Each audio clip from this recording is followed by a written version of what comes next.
Welcome to Authentic Living with Roxanne, a place where we have conscious conversations about things that really matter in our lives. And now, here's your host, Roxanne Derhodge.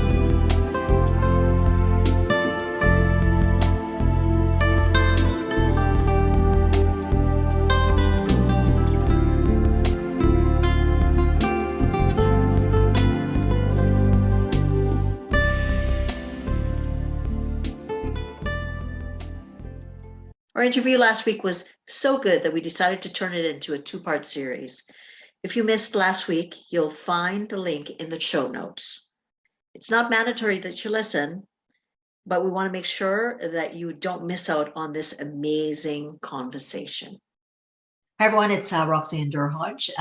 Today, I have the honor of moderating a panel on leadership, and it's a space that I spend a lot of time, and I've been fortunate to be in the same room with many of these amazing women that I sit with today. And today we're going to discuss some of the things that we know about resilience and conflict in leadership, and some of the best practices based on the different environments that my colleagues here work in. So I'm going to introduce them as best as possible, and we're going to include their bios, which is phenomenal, which will give you a tip of what they do. So Barb Veda. Barb has been in the behavioral management business for about over 30 years. Barb has done a lot of research and presented internationally at conferences on best practices around counselor education and leadership. So Barb, welcome to our panel today. There's Linda Crockett, and Linda is, she was one of the founders of the full service workplace bullying and harassment services in Canada, one of the first. And so Linda, thanks so much for being here today. And Linda's going to share with us kind of her perspective. And she also has a fascinating event coming up that we'd want to chat a little bit more about.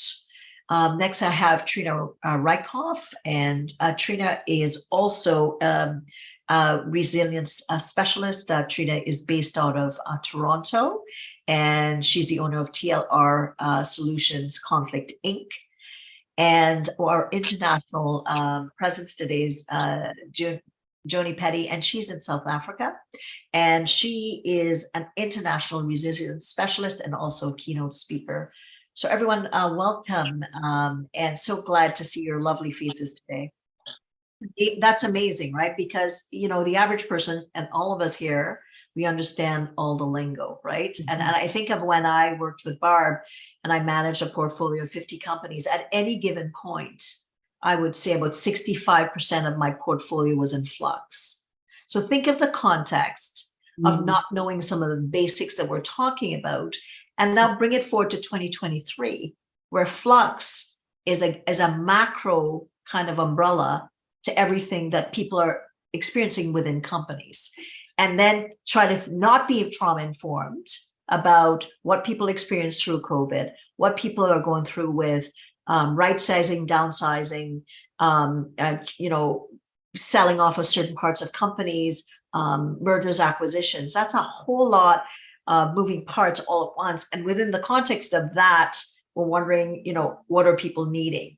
And if you're not aware as a management team or a supervisor or a middle manager of all those elements, not that to someone's point, you don't have to be a trauma therapist or a psychologist in any way, but you have to know the fundamental basics of what are the symptoms potentially that might display itself when someone's sitting across from you, and then know enough to say they're needing a bit more. They need to be able to be sent somewhere else. And I think that's the education piece that I think is needed out there. I think though, for the education piece, what I find to be absolutely ironic is that we're talking about psychological safety. Psychological. It's in the title. It's right there. Psychological hazards, psychological harassment, psychological violence, psychological injuries. It's right there. If you've got a psychological component, you need to have the trauma-informed piece as well. Absolutely. And I think too, it's the importance of the leaders of everybody, it's being vulnerable, because you got to be able to recognize your own trauma response, because we've all experienced something. So to be able to start becoming trauma informed by a reflection of your own past history, your own experiences of trauma, whether personal, professional, or environmental, an earthquake, capsizing on the water, environmentally, there's many. So it's becoming trauma informed is even recognizing what you might experience, so that if you're triggered, or you might have a flashback while you're having an interview or giving a meeting and you're not sure why.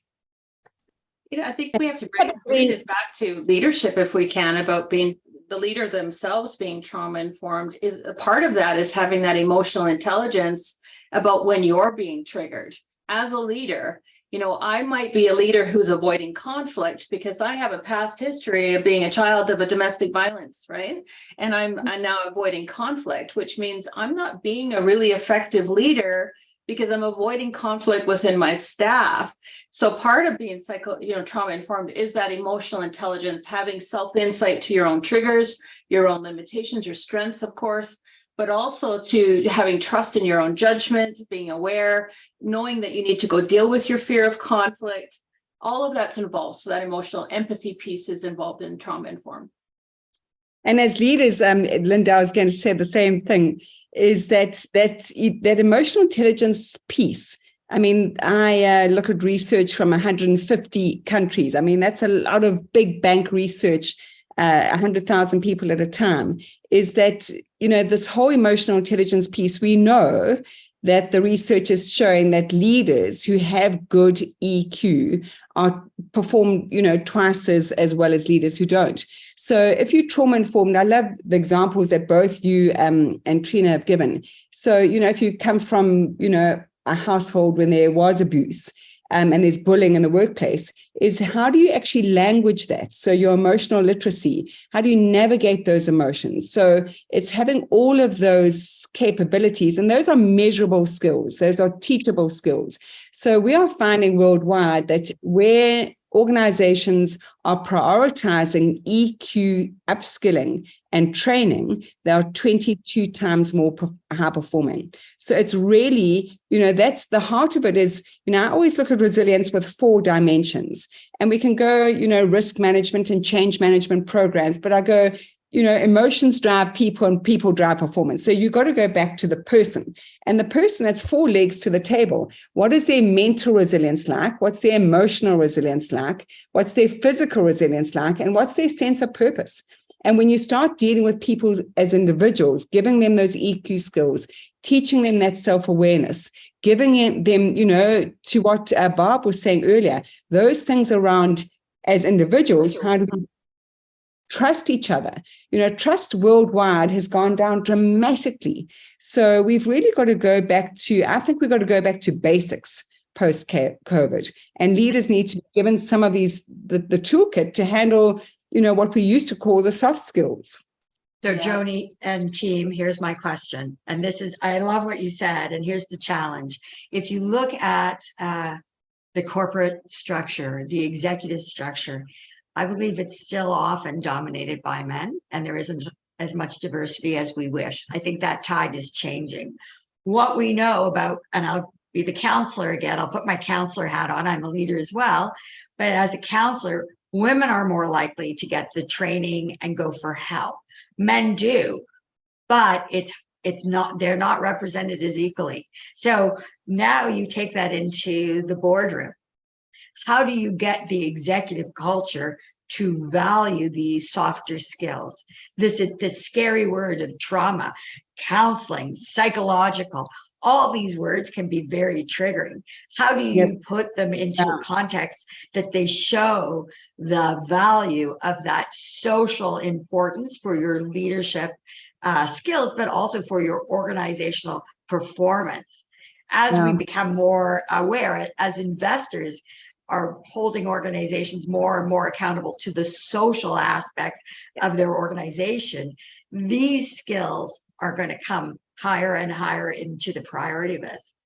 So shifting that traditional male set of skills that we've all experienced as leaders, not to be sexist here, but I am being a little, generic and generalizing. How do we shift that into these other types of conversations and soften It's and simple. increase? It's simple. Okay, It's good. Joni, solve it. Give it to us.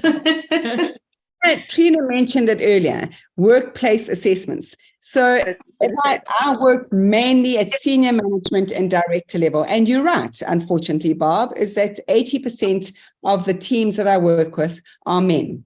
So I don't ever, and you would say data, I would say data, is that workplace assessments, you've got to go in with data. So I did a Chicago team, actually all men, on Tuesday night. And it was interesting. I made them do a workplace assessment.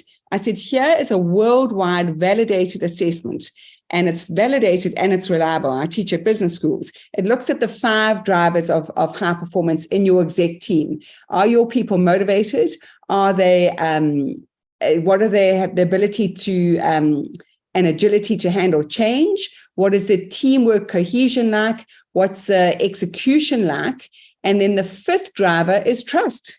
And let me tell you, there were 3 pulse points per each of those 5 drivers. So 15 pulse points. And that was scoped against 50,000 teams worldwide. So looking at where they were at, they were shocking, these men. And trust was at a low. So you can't open those conversations unless you've got data. I think that's a simple way to crack the code. Can And I the just data, ask you a question, when Joni? How do you get them to accept an assessment? I mean, I agree, assessment and data is critical, but how do you even get in the door if you've got resistance? The old boys club, the old girl club is saying, no, I don't want to know. They have all kinds of reasons. How do you get past that? I can share that in Canada. Coaching. And when you're coaching the CEO, and I've been coaching the CEO for a year now, and he has a hybrid team in Chicago, Spain, Amsterdam, and Cape Town. So his exec team are all over, these guys.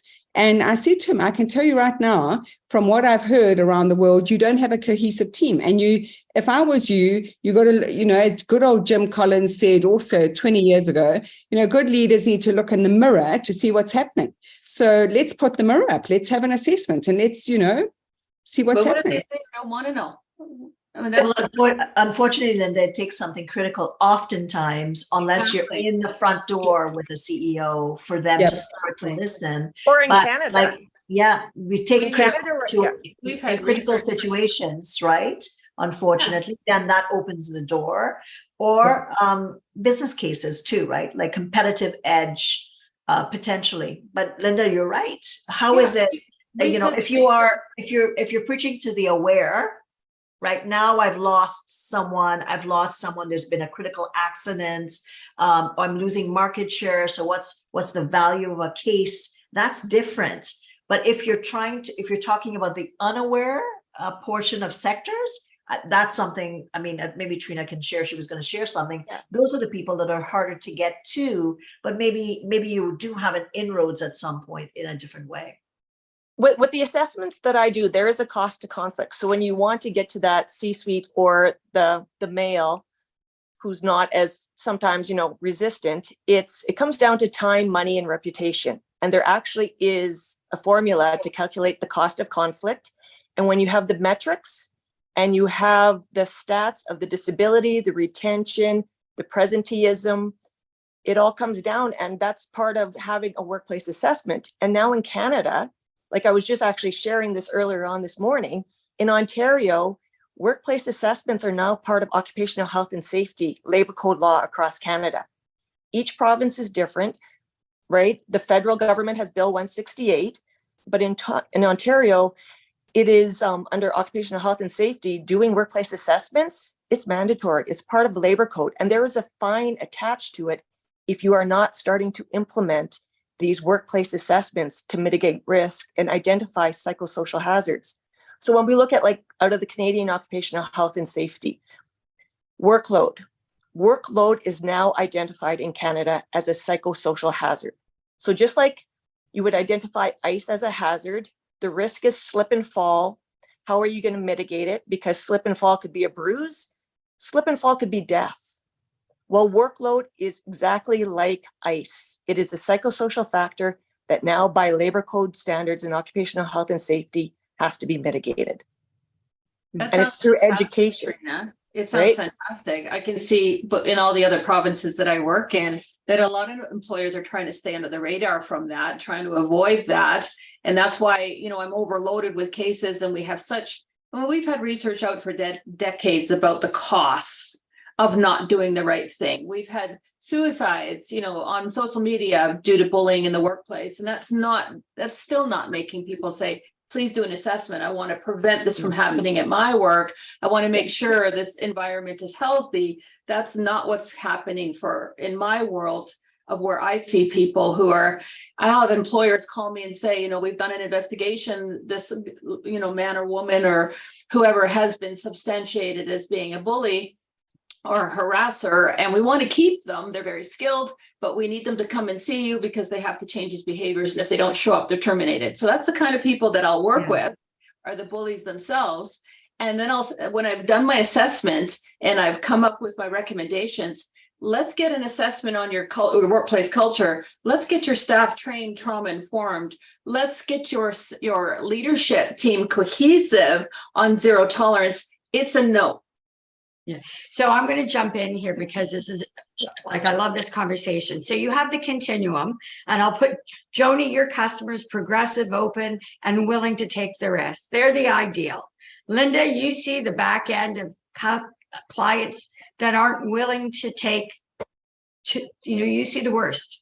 You see the toxic cultures, the leaders that aren't informed, the HR, I'm going to pick on HR, the HR that greets you with a verbal bat that says, oh, this isn't as much, really isn't a problem.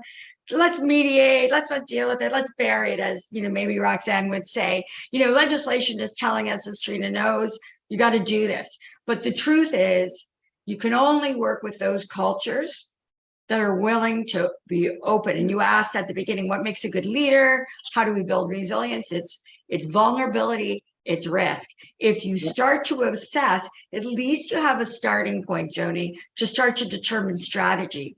This is the place we're starting, and tomorrow we're going to be somewhere different because we're making a commitment. We're making because once you do that, you're vulnerable. And that also, to me, is a very important leadership skill. But not all cultures are there.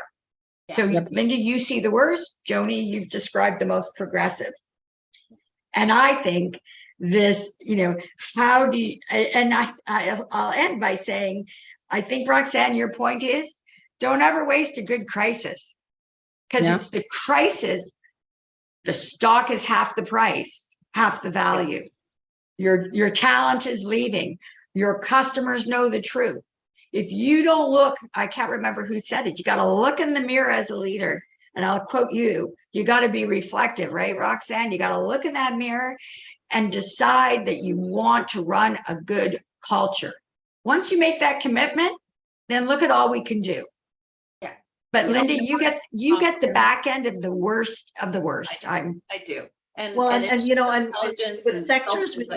with sectors across Canada, when I worked in my role, and I wasn't the first responder, but I was, part of Barb's team who would send out the teams. And, some sectors are willing and open to say, wow, this is a crisis. And other ones were great. Thanks for, getting somebody here within a day. Thanks for the debriefing. Goodbye. Yeah. And the back end of that would be that there would be repetition. There would still be the high incidental absences. There would still be the high short-term disability claims and long-term claims, and they're not willing to deal with it, to Linda's point. So again, I think it's using, unfortunately, a crisis. Not often was I working with a company that says, what is the impact of a case, like, where they're willing to have those conversations when you sit across a health and wellness committee or an HR committee or a labor union committee. I would sit across from that. And then oftentimes it depended on the leader, the top, and if they were even willing to have those conversations with us. Others were like, the legal profession said, not going to deal with it. It's okay. So it depends on the sector. And I think, yes, to Barb's point, sometimes at crises, I would hope that we're no longer just crisis based on, but unfortunately, that's still where we are. But Roxanne, it's authentic action. It's what I refer to, like governance is great, policy manuals are great, but the truth is in the action. And leaders will just, an authentic leader will hopefully see what's going on, but they'll take that crisis and they'll turn it into action. It's whether they're really taking meaningful action. And the organization, the people know, each organization, the employees know whether there is really, if they're cynical, it's because it's been built over time. Cynicism just doesn't happen in one day. No, absolutely. So let's kind of look at a frame, right? You all have different, obviously Joni's bringing the international, Linda, you're working across Canada in more on the harassment, bullying. Trina's doing a bit of combination or the same, and myself in different arenas. But if you can say, right, for leadership teams are thinking, I know we have issues, but my sector doesn't support it, right? Like we know we have issues in manufacturing, or we know we have issues in professional services. What might be some of the ways to potentially start to open the possibility of people enlisting with a different air? I'd like to go first and share. I'd like to come from the lens of become conflict curious, not conflict avoidant. I always use creating just the SRSR, self-reflection strengthens resiliency. And when we look at the workplace assessment and a leadership legacy, think of it as moving forward after COVID and an engineer and an architect in your building, that skyscraper. You need a solid foundation, right? If you're in Cayman or where there's earthquakes or tornadoes, you need to have that solid foundation to mitigate future risks. That's the opportunity right now to engage and be curious and have a workplace assessment, because those pain points and gaps and the resilient strengths of having everybody participate voluntarily and confidentially, you're going to get the resilient solutions from the people that work there at every level. So think of it right now as we are all just building that stable foundation to create intergenerational conflict and trauma resiliency and mitigate risk. Anybody else want to add to something along those lines? Or did Trina capture it? Most of fundamentally, it's a foundation. You're right. And sometimes you're going to have to be brave as a leader to be the first, based on your industry as well. I agree. I'm sure that we all agree that leadership sets the tone of a work environment, right? Yep. We all agree with that. Yes. And we see that there is massive change happening in the world of, as far as awareness and knowledge about psychological safety. That's, it's on the tip of everybody's tongue. Now, 12 years ago, when I started my company, nobody was talking about this, but today everybody's talking about it. And money hasn't talked. Death hasn't talked. Exposure's starting to talk. Exposure of large firms, them getting recognition for being toxic. Exposure of politicians, exposure of leaders, and the costs involved. That's getting movement now. That's starting to build awareness, and people are starting to knock on my door that never used to speak to me, that used to push me away and make fun of the work I do, are now knocking on my door. And I'm talking large organizations that I can't name that are coming forward. So I do see change. I do see hope. And I see that that's starting to get the motivation. The crises is the exposure. One last thing I want to say about research shows between 70 to 75%, depending on which research you're looking at, bullying, harassment, this toxicity is coming top down. That has scared people, that has angered people that I'm training, but that's actually great news for us to know, because what it tells us is that we have not been setting leaders up for success. We've been putting people in positions of leadership that are not equipped to do the job. We're putting people in leadership roles because nobody else wants the job. We're putting people in positions of leadership because we owe our friend a favor, or a sister, or a cousin, and they're not equipped. They're not ready for that level of responsibility. So the solution is start hiring for merit, start training, start mentoring, offer them coaching, monitor them, and set them up for success. Because if we could correct that 70%, we're going to correct the remaining percent. You know, even bullying or harassment, toxicity coming bottom up, that's a leadership problem. So let's set them up for success. I would say very much what you're saying, Linda. And it's what's also the tide is changing, where leaders are now far more open to executive coaching. And, I'm saying it in different words. You said it, but the fish rots from the head down. So if you can get those senior people coached, it is, that domino effect is magnificent. And as much as psychological safety and trust is now such, the buzzwords, even if people don't understand them, is if they're open to being coached, we're going to start to see behavior shifts. As humans, we overcomplicate things, actually. There are only three things we can do. We think, we feel, and we choose to take action or not.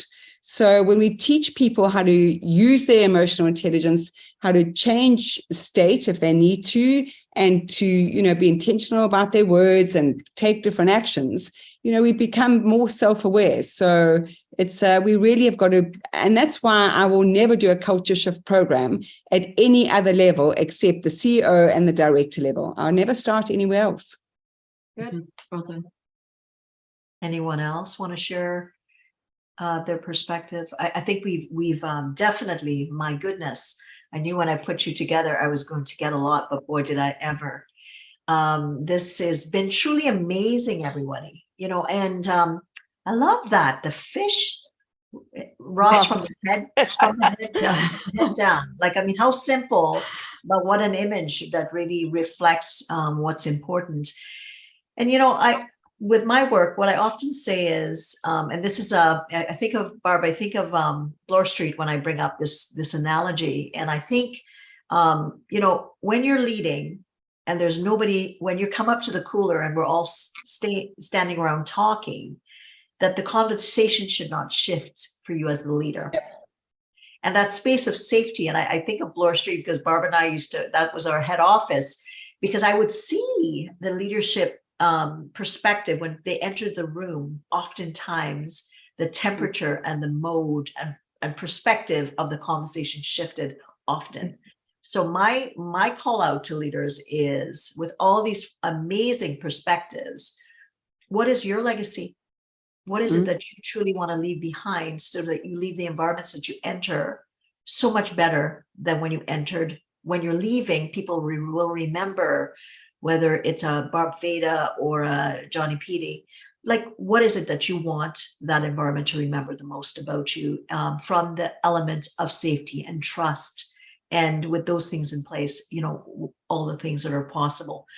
So a couple of things I just wanted everybody if there's one last word you wanted to share with everyone listening, and also to let everybody know you have an amazing panel here. Please reach out in whatever perspective that you think you can gain from them. So Barb, I'll start with you. If people are trying to get a hold of you, if there's anything else you want to say, just share it and then let them know where to get a hold of you. Sure. I'm going to share that I'm easy to find in LinkedIn. It's my biggest focus right now is I'm working on a fundraiser. I'm working with Linda with the organization in Canada called the Canadian Institute for Workplace Bullying and Harassment. And we are doing our first fundraiser. It takes place in the week of October 19th. Our event is on the 20th. Linda will do this better than I am, but we're looking for corporate sponsors, and anyone who wants to participate or join us either virtually or in person, we'd be honored to have you. That's my big priority right now. Thank you. Maybe I'll toss it over to you, Linda, and you'll explain a bit more about what we're working on and how to reach you. Sure.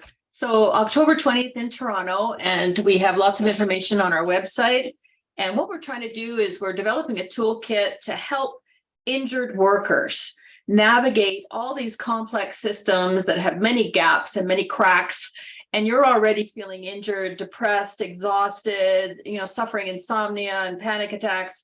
you need a very good guidance on what to do if this doesn't work, or where do I go if I'm here? Where do I go if I'm injured? All of that. So we're developing this lovely navigation tool, and we're trying to raise funds to get that together. We're almost there, but we're also trying to raise some funds because most of the people that are injured out there exhaust their savings trying to do the right thing, speak up for themselves, get some help. And they exhaust their savings to the point where everything they've worked all their lives for, the RSPs are gone. Some of them have lost their homes. And I'm talking nurses and teachers have lost their homes trying to fight for the right thing.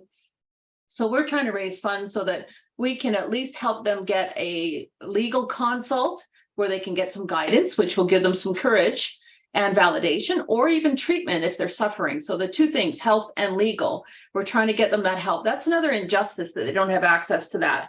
So that's what the fundraiser is about. So if you've been through this, or if you haven't, but you know someone, or you don't want your child or your mother or your wife or your daughter, grandson to go, you want support for them in the future, this is going to help change the future.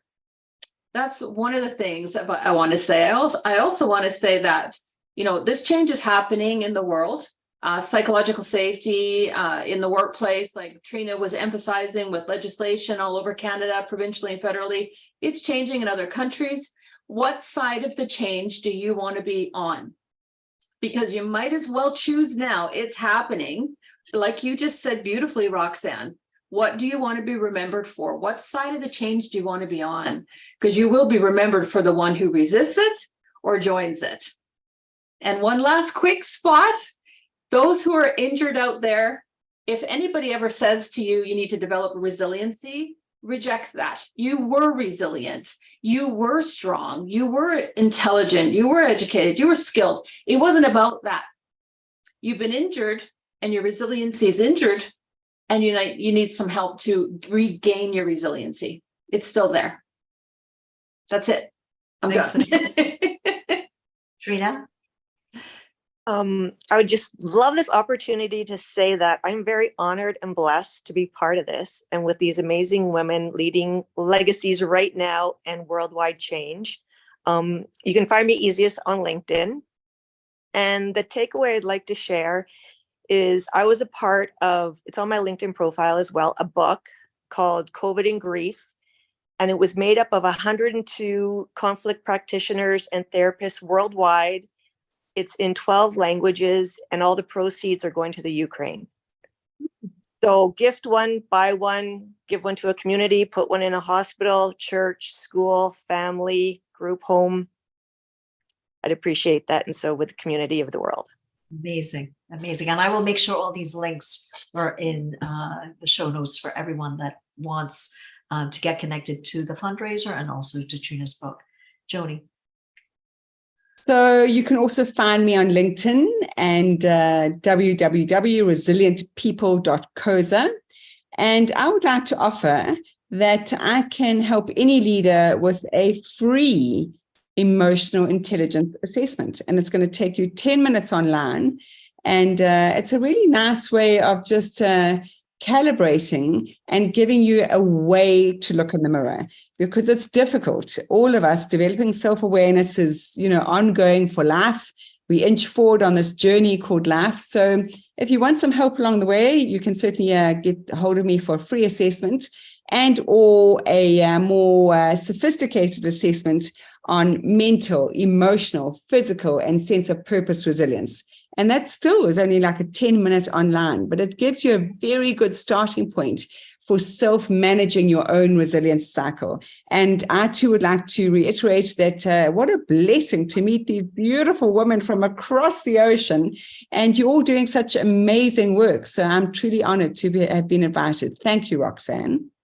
Well, thank you, everyone. And, I always put people together, and sometimes I amaze myself that I get quite the combination that I do when I get everybody in the same room, having met you in all different walks of life. And my words to you is go out there, try to make a difference as a leader. You are put in that position for a reason. So use that time and that platform for better, whether it's around recognizing that as leader, you can impact so many people. And there are leaders that are also coming up that are watching you that can learn. And for me, if you need to get a hold of me, my new book is out and it's available on Amazon. Just go, it's Return on Relationships. You can get a copy there. Thanks again, everyone. And I hope to see you all very, very soon. Thanks for tuning in to Authentic Living with Roxanne, creating the space for positive, healthy change. Roxanne is a keynote speaker, psychotherapist, and coach. To work with Roxanne, visit roxannederhage.com/blueprint. We'll see you next time on Authentic Living with Roxanne.